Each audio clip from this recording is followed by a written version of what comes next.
3. 국제당의 연락을 받고. 위대한 수령님께서는 항일혁명의 나날에 조선혁명을 자주적으로 이끄시는 한편 국제혁명 역량과의 연대를 위해서도 많은 노고를 바치시었다. 위대한 수령님께서는 1930년대 말 1940년대 초에 국제당이나 소련과의 연계가 심화되어 조선혁명의 국제적 판도가 더욱 넓어지고 조중 공동 항일이 조선, 중국, 소련을 포괄하는 보다 높은 형태의 새로운 투쟁 단계로 발전하던 역사적 시기를 두고 아래와 같은 회상 교시들을 남기시었다. 우리가 여러 해 동안 두절되었던 국제당과의 연계를 다시 회복한 것은 1939년이었습니다. 대부대 선해작전을 앞두고 모두가 새 섬옷들을 갈아입었을 때입니다. 조선인민혁명군 주력부대는 그때 안도현 화라주 밀영에서 군종학습을 한창 하고 있었습니다.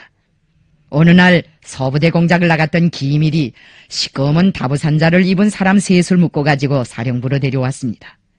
임무를 마치고 돌아오는 길에 차림새와 행동거지가 하도 수상해서 체포했는데 산골 농사꾼들 같지는 않고 일본 놈들의 특무가 아닌지 모르겠다고 하였습니다. 그들의 몸에서는 군청과 쟁개비가 나오고 닦은 콩이 나왔습니다. 나는 그 세 사람과 담화를 하였습니다. 우리 부대가 제2방면군 부대이고 내가 김일성이라는 것을 알게 되자 그들은 비로소 국제당 연락원들이라고 자기네 신분을 밝히면서 성냥값을 내놓았습니다. 성냥 가치가 유달리 큰 것으로 보아 만주나 조선에서 만든 성냥은 아니었습니다. 그것은 소련제 성냥이었습니다. 그러나 그때는 누구도 그것이 소련 성냥이라는 것을 몰랐습니다. 우리는 세 사람의 신분을 더 똑똑히 확인하기 위해 다른 증빙품을 요구하였습니다. 그러자 그들은 작은 칼을 하나 내놓았습니다. 그 작은 칼은 위중민이 국제당에 갈 때 접선 암호용으로 보냈던 것이었습니다. 수년 세월이 흐르고 그동안 모진 풍상도 겪었지만 우리는 그 낯익은 손칼을 잊지 않고 있었습니다. 나는 그때 위중민에게 그 손칼을 주면서 모스크바에 가면 접선 암호용으로 국제당에 맡기라고 하였습니다. 그리고 국제당에서 우리에게 사람을 파견할 때는 꼭 그 손칼을 줘 신분을 확인할 수 있게 하도록 하라고 부탁하였댔습니다. 기밀 서부대가 일본 특무로 잘못 볼 뻔했던 세 사람이 국제당 연락원들이라는 것은 그 손칼만 보고서도 인정할 수 있었습니다. 영문은 어떻든 국제당이 우리를 잊지 않고 연락원까지 보내준 것은 반가운 일이었습니다. 나무두 회의 후 두절되었던 국제당과의 연계는 이렇게 되어 다시금 이어지게 되었습니다. 우리가 20여만 대적과의 결전을 앞두고 새로운 작전을 준비하고 있을 때 국제당이 연락원들을 보내준 것은 우리에 대한 고무로 되었습니다. 연락원들의 말에 의하면 원래 국제당이 우리에게 파견한 사람은 6명이었다고 합니다. 6명 중 3명은 우리를 찾아 돌아다니다가 병이 나서 되돌아가고 자기들만 남았는데 돌아간 3명 중에는 조선 사람도 1명 있었다는 것이었습니다. 국제당이 정확한 소재를 대주지 못하고 그저 막연하게 연길 쪽에 나가서 김일성 부대를 찾아보라고 했기 때문에 어림짐작으로 여기저기를 헤매다 보니 날도 많이 가고 고생도 했다고 하였습니다. 소련에서 나올 때 약도도 가지고 왔지만 우리 부대가 늘 유동하면서 활동을 하다 나니 좀처럼 행적을 찾을 수 없었다는 것이었습니다. 그런데다가 인민들까지 곁을 주지 않아서 우리와의 접선을 포기하고 소련으로 돌아가려고 했는데 다행히도 안도현 삼도구 마을에 들렸을 때 어떤 사람이 화라주 쪽으로 가보라고 귀띔해 주어서 이렇게 오게 되었노라고 하였습니다. 세 사람은 산전막에서 자다가 화재까지 당했다고 하였습니다. 화재바람에 옷들을 태우고 식량까지 거들나서 닦은 콩으로 겨우 끼니를 애웠는데 화라주에서도 우리를 만나지 못하면 임무를 포기하고 철수하려고 했다는 것입니다. 그들의 말이 자기네는 만주 땅에 들어선 첫날부터 난바다 한복판에서 조난을 당한 사람의 심정이었다고 하였습니다. 그만큼 행로가 복잡하고 고리무원했다는 것입니다. 나는 새 연락원에게 새 군복으로 옷을 갈아입히고 필요한 일용품도 일식으로 공급해 주도록 하였습니다. 새 옷을 입고 요기를 한 그들은 사령부 천막에서 오래간만에 마음을 푹 놓고 휴식하였습니다. 주체 28일 1939년 말에 국제당이 위대한 수령 김일성 동지와 동북항일연군 제1로군의 연락원들을 보낸 사실을 두고 일제관원 기록은 다음과 같이 전하고 있다. 강덕 6년 1939년 10월 11일 김일성 비가 화령현 삼도구 서북쪽 진봉 밀림 속에 있을 때 공비와 같은 복장을 하고 권총을 휴대한 러시아인 8명이 조선인 통역 2사람과 함께 김일성을 찾아와서 중요 담화를 했다.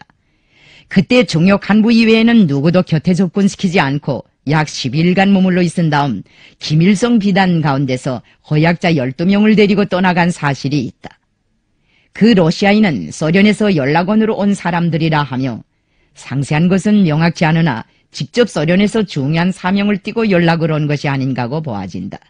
훈춘영사 기우지의 보고 서화 15년 1940년 7월 26일.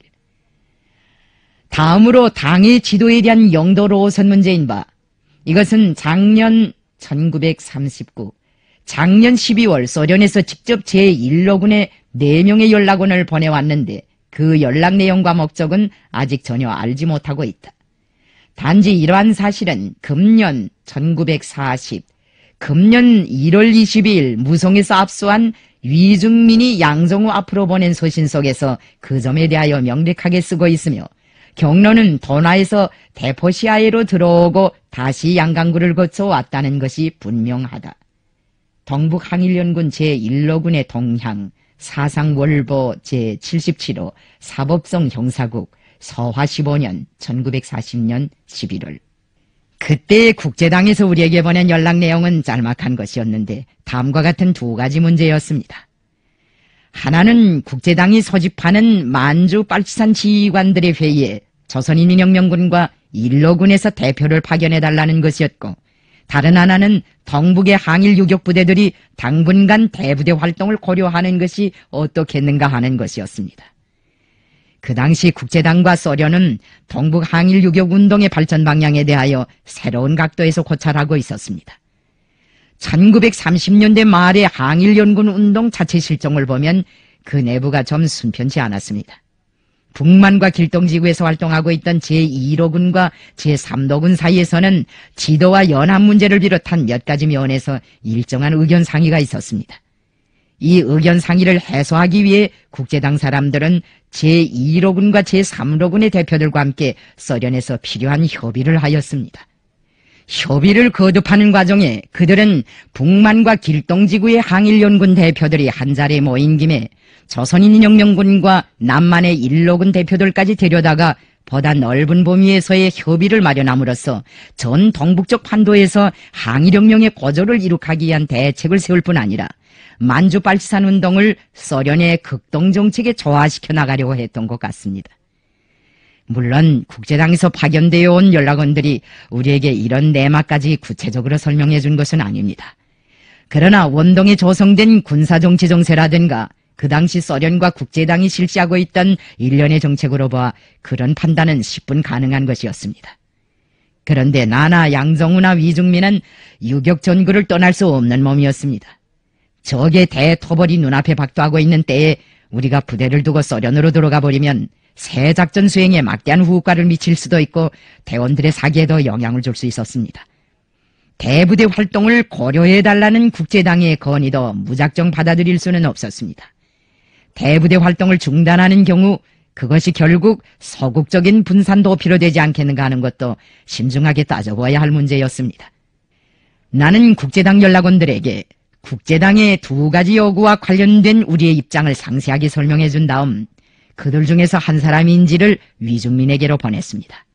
만강이라는 대호를 가진 사령부 통신원이 그를 안내하였습니다. 국제당 연락원들이 화라주 미령을 떠나갈 때 우리는 조선인민혁명군의 투쟁 내용을 수록한 문건들과 사진자료들을 보냈습니다.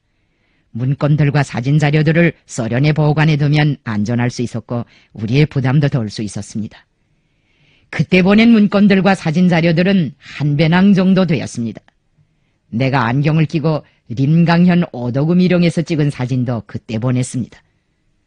소련으로 돌아가던 국제당 연락원들은 불행하게도 화령현 어느 지방에서 철길을 건너다가 자위단 놈들에게 잡혔다고 합니다. 그렇게 되다나니 문건들과 사진자료들이 국제당에 가닿지 못하고 고스란히 적들의 손에 들어갔습니다. 우리가 찍은 사진자료들이 일제의 관원 기록들에 나오는 것을 보면 국제당 연락원들이 소련으로 들어가다가 잘못된 것이 분명하였습니다. 우리한테 왔던 국제당 연락원들 중에 닌이라는 이름을 가진 중국 사람도 있었습니다. 위중민이 국제당에 보낸 편지를 보면 닌이 적들과 교전하다가 부상당하였다는 것이 밝혀져 있습니다. 국제당의 두 가지 요구와 관련된 위중민의 견해는 우리의 견해와 일치하였습니다. 우리가 국제당과 연계를 가지기 시작한 것은 1930년대 초부터입니다.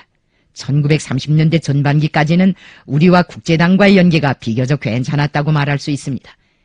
그러나 여영구회에서 낙착을 보지 못한 반민생단 투쟁과 관련된 의견 상의를 해결하기 위하여 위중민이 모스크바에 다녀온 1936년 초부터 1939년 가을까지는 우리와 국제당 사이에 내왕이 별로 없었습니다. 우리도 국제당에 사람을 보내지 않았고 국제당도 우리에게 따로 사람을 보내지 않았습니다. 솔직히 말해서 우리는 그 당시 국제당에 찾아갈 필요를 느끼지 않았습니다. 우리 혁명의 장래 운명과 관련되는 중요한 노선상 문제가 공명정대하게 해결된 이상 남우드회에서 채택된 방침대로 혁명을 계속해 나가면 그만이라고 생각했습니다. 우리는 명백한 노선을 가지고 혁명을 추진시켰으며 백두산을 타고 앉아 국내로 무장투쟁을 확대해 나갔습니다. 모든 노선과 정책을 자주적으로 세우고 그것을 자력갱생의 혁명정신으로 풀어나가는 것은 우리의 시종일관한 입장이고 투쟁기풍이었습니다.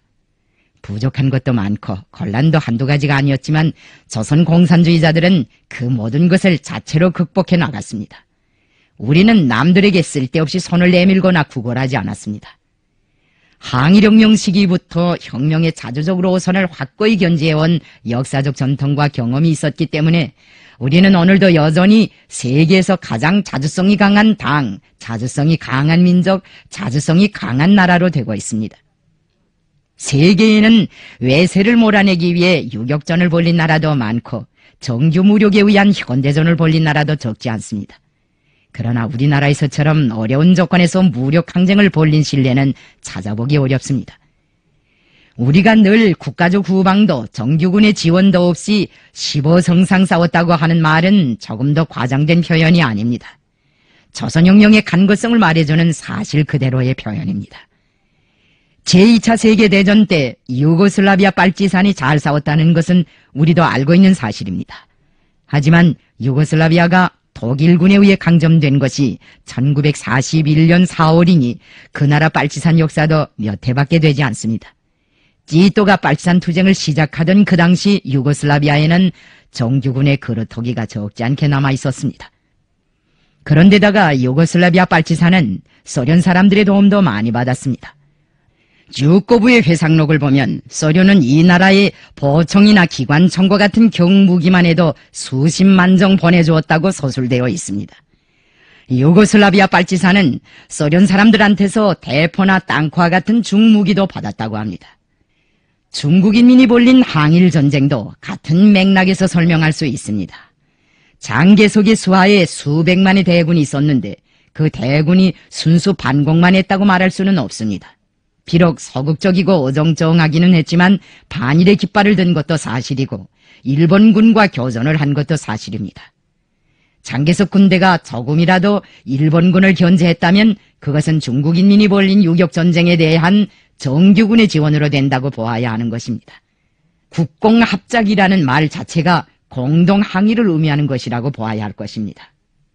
우리나라에서 정규군이 그 전제를 끝마친 것은 1907년입니다.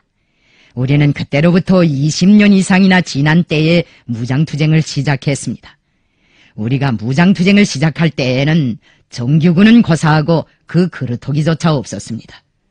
나라가 망했으니 국가적 후방에 대해서는 더 말할 나이조차 없었습니다. 의병이나 독립군들이 쓰던 총이 몇 자루 있었다고 하지만 다 낡아버린 구식이고 그것마저 녹이 슬어서 사용할 수가 없었습니다. 우리는 총 한 자루 한 자루를 목숨과 바꾸지 않으면 안 되었습니다. 우리가 무장투쟁을 벌리면서 당한 어려움, 우리 유격대원들이 10년 가까이 산에서 겪은 고초를 다 말하자면 정말 끝이 없습니다. 그래도 우리는 남들에게 손을 내밀지 않았습니다. 내가 그전에도 여러 번 말했지만 국제당은 중국이나 인도 같은 큰 나라 혁명에는 관심을 많이 돌리면서도 조선혁명에 대해서는 그다지 큰 주의를 돌리지 않았습니다.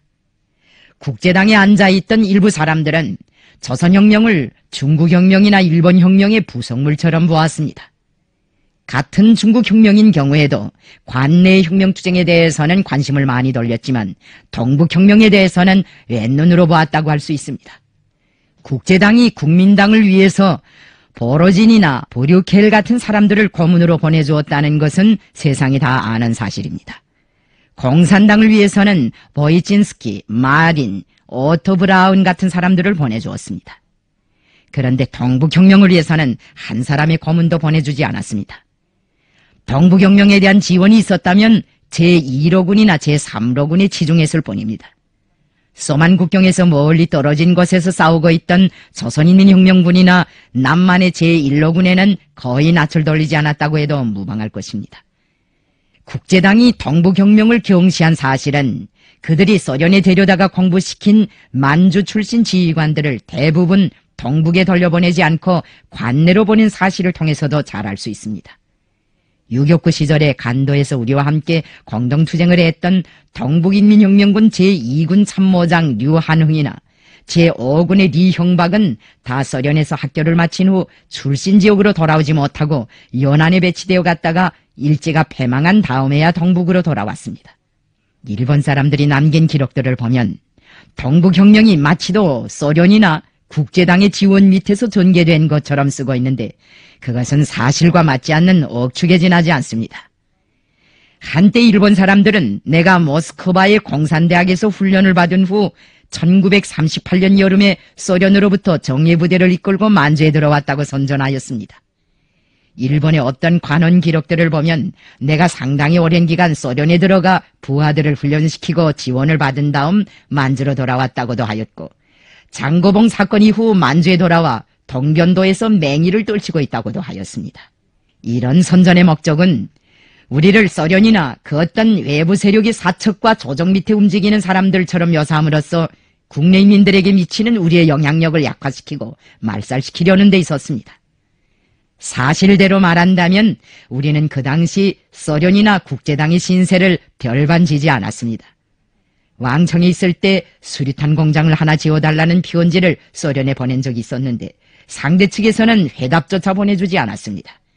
그래서 우리는 연길폭탄이라는 이름을 가진 작탄을 자체로 만들어 사용하였습니다. 동북혁명이나 조선혁명에 어딘가 냉담하고 무관심했던 국제당이 어떻게 되어 1939년에 이르러서는 연락원을 보내어 우리를 소련에 초청하는 이례적인 조치까지 취했겠습니까? 한마디로 말해서 이런 변화는 일본의 대서 침략이 기정사실로 되고 있던 소련의 군사정치 정세의 역으로부터 이루어진 것이라고 평할 수 있습니다. 하사노 사건과 하린꼴 사건을 통하여 일제의 영토 팽창 야욕과 강도적 본성을 다시 한번 충분히 엿보게 된 소련은 그들이 어느 때든지 북공을 단행하리라는 것을 잘 알고 있었으며 국제당과 함께 그에 대처하기 위한 방도를 각방으로 모색하였습니다. 여기에서 국제당이 특별히 중시한 것은 소련을 이측과 배후에서 무장으로 지원할 수 있는 동맹자들을 찾아내고 그 동맹자들과의 군사정치적 연합을 실현하는 문제였습니다. 동방에서 소련을 무장으로 도와줄 수 있는 존재란 조선인민혁명군과 동북항일연군밖에 없었습니다. 국제당은 동북에서의 항일 무장 역량을 소련 원동군의 이익으로 그의 외손 세력으로 보면서 일단 유사시에는 소련 원동군 무력의 별동대로 삼으려고 하였습니다. 이와 관련해서는 소련도 물론 같은 입장이었습니다. 1930년대 전반기까지만 해도 동북 항일운동의 존재에 대해서 별로 주의를 돌리지 않던 소련 사람들은 하사노 사건과 하린꼴 사건 때 조선인민혁명군과 동북항일연군이 자기네 나라를 옹호해서 강력한 배후 공격 작전을 벌이는 것을 보고서야 만주발치산이 만만치 않은 존재라는 것을 알게 된 것 같습니다. 그때부터 그들은 우리와의 유대를 발전시키기 위해 여러모로 노력하였습니다. 국제당도 이에 보조를 맞추었습니다. 모든 사업을 소련 옹호의 손에서 추진시키는 것은 국제당의 기본 사명인 동시에 시종일관한 정책이었습니다. 그렇다고 하여 동북 항일 역량에 대한 국제당과 소련 원동 군사당국의 견해가 처음부터 완전히 일치하였다는 것은 아닙니다. 만주빨치산에 대한 국제당의 입장은 전시가 도래할 때까지 역량 보존에 중점을 둬야 한다는 것이었고, 원동 군사당국의 입장은 중국 전체가 이미 전시 상태에 들어갔고 희생은 불가피한 것만큼 일본 병력이 중국 본토해로 이동하지 못하게 강한 군사적 공세를 취해야 한다는 것이었습니다. 어쨌든 국제당이 종전보다 동북 항일운동에 더 낯을 돌리고 중요한 전략 전술의 협의를 위해 우리를 소련에 초청한 것은 주목할 만한 정책 변화였습니다. 이것은 우리가 적의 배후에서 소련을 무장으로 지원할 수 있으리만큼 강력한 역량으로 자라난 결과였습니다. 그러나 우리는 그때 국제당의 요구를 보류하고 대부대 활동을 중지하지도 않았으며 소련으로 들어가지도 않았습니다.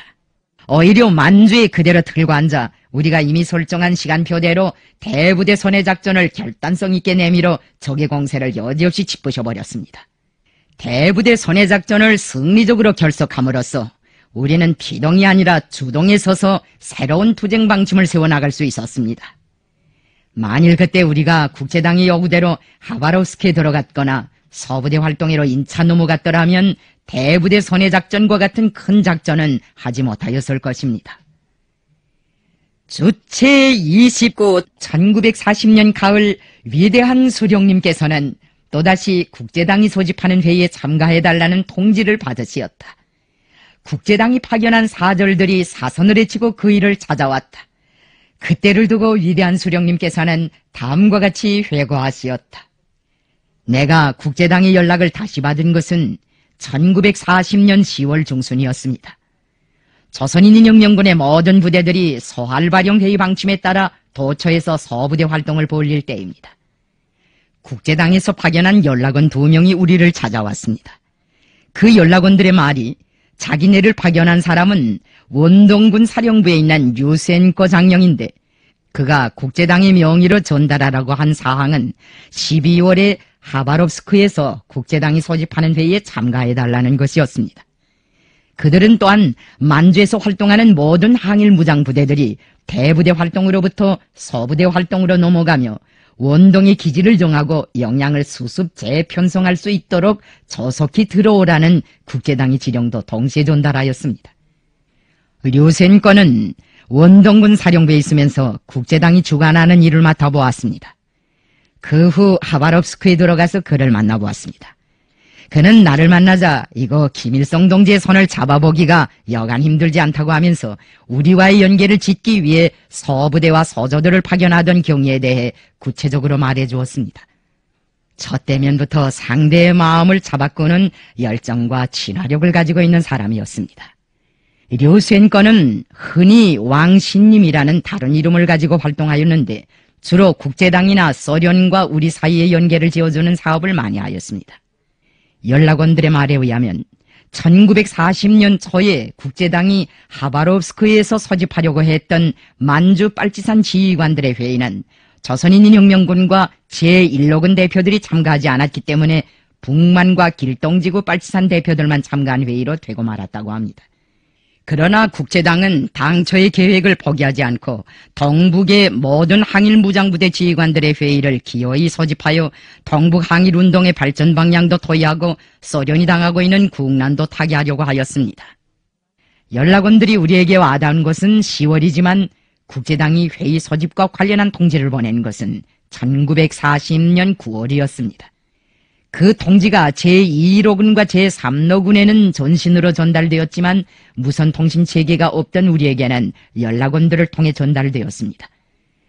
국제당이 하바롭스크 회의에 참가하라고 지정한 대상은 각 로군의 총지휘, 정치위원, 당서기를 비롯한 주요 군정 간부들이었습니다.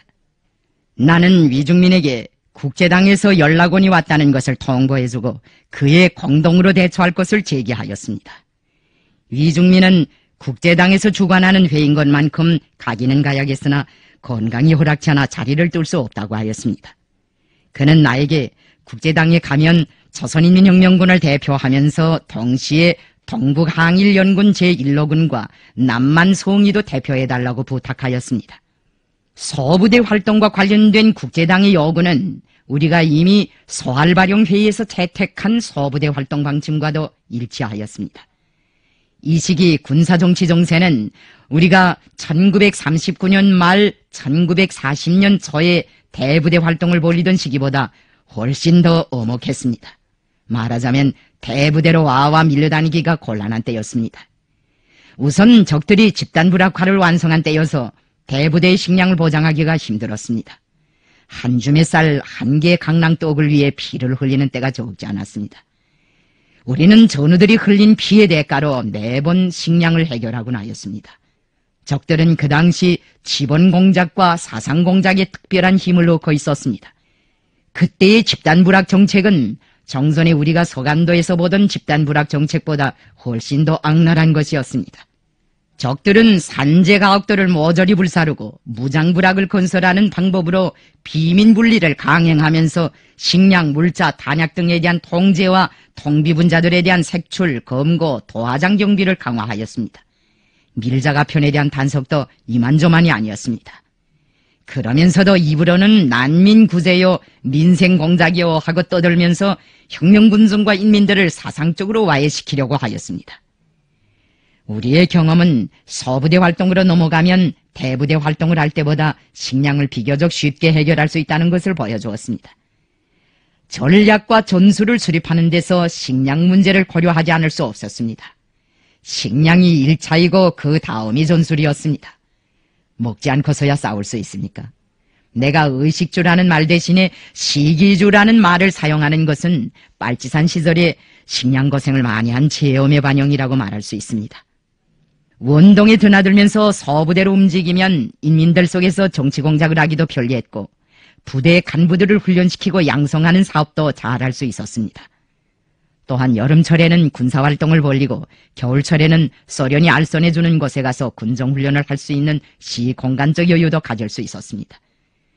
그것은 역량을 보존하고 육성하는 의미에서도 유리하다고 말할 수 있었습니다. 1930년대 말과 1940년대 초에 우리는 적의 대토벌로 하여 많은 간부들을 잃었습니다. 나는 국제당 연락원들에게 우리가 이미 항일무장투쟁 발전 자체의 요구로부터 소할발용에서 회의를 열고 역량 보존과 소부대 활동회로 이행할 때 대한 방침을 채택한 데 대해서 통보해주고 소련으로 들어오라는 요구에 대해서도 앞으로 고려해보겠다고 하였습니다. 적들이 이를 악물고 우리를 괴멸시키려고 하는 조건에서 우리가 대오를 수습하고 재편성할 수 있는 시간적 여유와 공간적 지대를 확보하는 것은 무장투쟁의 현재를 위해서뿐 아니라 장래를 위해서도 필요한 조치로 될 수 있었습니다. 역량을 보존하고 육성하자면 그런 안정된 기지가 필요하였습니다. 우리가 그 시기에 와서 역량 보존 문제에 대해 주의를 많이 돌리게 된 것은 조선혁명의 최후 승리의 날이 바야흐로 가까워오고 있다는 확신을 가지고 있었기 때문입니다. 1940년 하반년에 와서는 제2차 세계대전의 불길이 전 구라파를 휩쓸었습니다. 소련과 독일 사이에 전쟁이 촉발하리라는 것은 누구나 다 예상하고 있는 문제였습니다. 일본은 중일전쟁을 결석짓지 못한 상태에서 남방을 겨냥한 또 하나의 다른 전쟁을 계획하고 있었습니다. 일본이 미영을 상대로 새로운 전쟁을 또 도발한다면 그런 모험이 어떤 결과로 끝나겠는가 하는 것은 불을 보듯 명백한 것이었습니다. 이런 정세하에서는 정면 충돌을 피하고 역량을 보존 확대 강화하는 것이 상수였습니다. 우리의 이런 견해는 소련이나 국제당 사람들이 생각하고 있는 바와 기본적으로 일치하였습니다. 소련이 자기 경내에 우리가 역량을 수습하고 재편성하며 대오를 보존 확대할 수 있는 기지를 마련해주고 필요한 군사적 물질적 지원을 주겠다고 한다면 그것은 좋은 일이었습니다. 그렇지만 나는 소련으로 들어가는 것을 서두르지 않았습니다. 중요한 문제인 만큼 심사숙고해야 했습니다. 우선 원동으로 들어가는 경우 얼마 동안 체류하는가 하는 것이 문제였습니다. 얼마간 있다가 나오는가 아니면 오래 머무르게 되는가, 원동의 기지를 정하고 장기적으로 머물러 있는 경우 무장투쟁을 어떤 방식으로 계속할 수 있겠는가, 필요한 때 우리가 국내나 만주로 마음대로 진출할 수 있겠는가, 국내운동에 대한 지도는 앞으로 어떻게 하겠는가 하는 여러 가지 문제점이 있었고 그에 따르는 대책이 필요했습니다. 이런 사정으로부터 나는 원동으로 들어가는 문제를 몇 가지 경우로 갈라서 고찰하고 해결하기로 하였습니다. 첫째 경우는 주력은 현재 위치에 남겨두고 지휘관들만 들어가서 회의에 참가하고 돌아와 본래 위치에서 투쟁을 계속하는 것이고, 두 번째 경우는 지휘관들만 먼저 들어가서 회의에 참가한 다음 적당한 시기에 그것 실정을 보아가며 부대를 소련 경내로 불러들이는 것이며, 세 번째의 경우는 회의에 참가하는 문제와 소련 경내로 들어가는 문제를 시간적으로 일치시켜 우선 잠정적으로 그것에 머무르면서 차후 대책을 세우는 것이었습니다.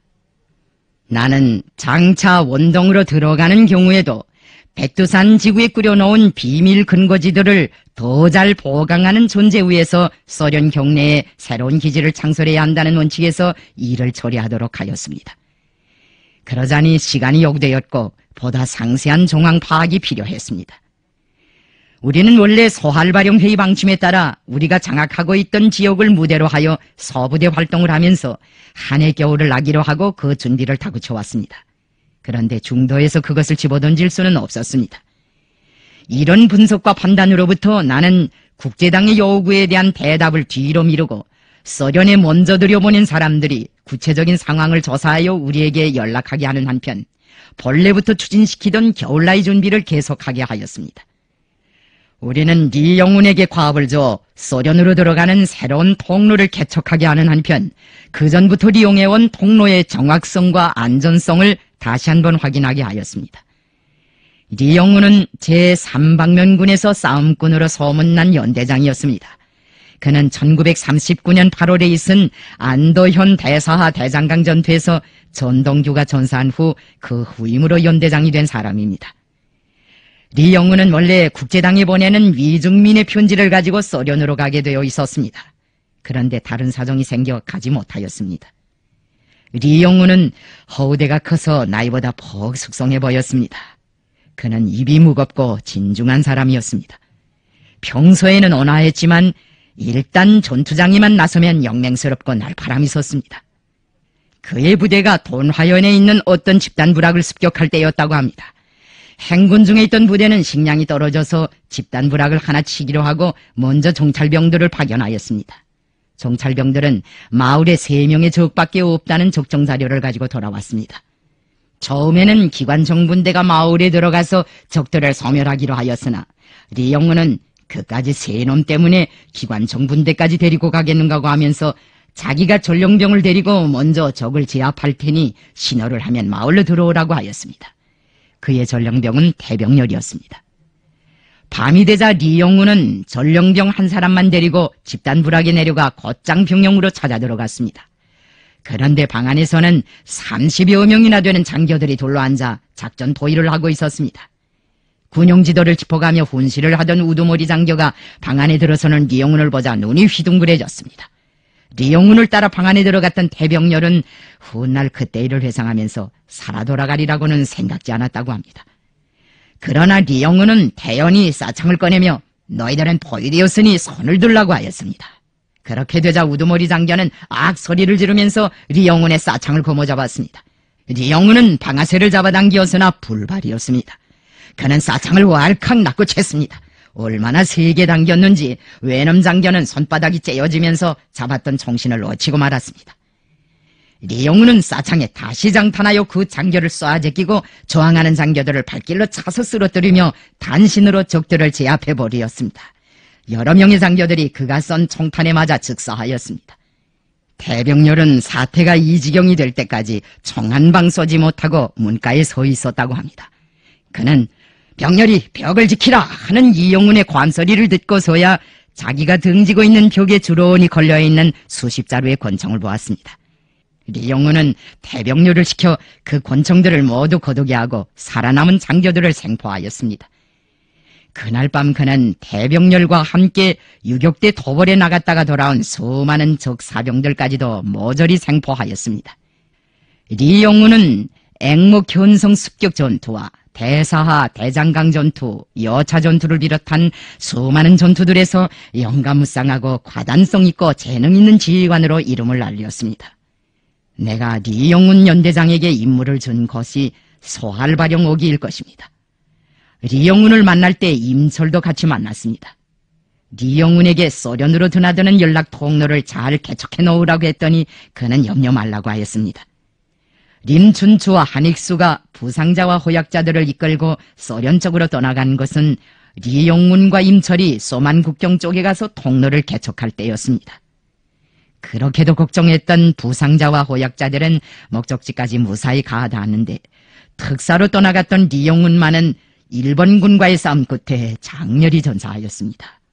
그는 통로 개척과 관련된 임무도 정확히 수행하였고 그 통로를 타고 부상자들을 소련으로 들여보내는 데도 성공하였습니다. 그가 수행해야 할 나머지 과업은 소련에 들어가서 우리에게 그것 형편을 전해주는 것이었습니다.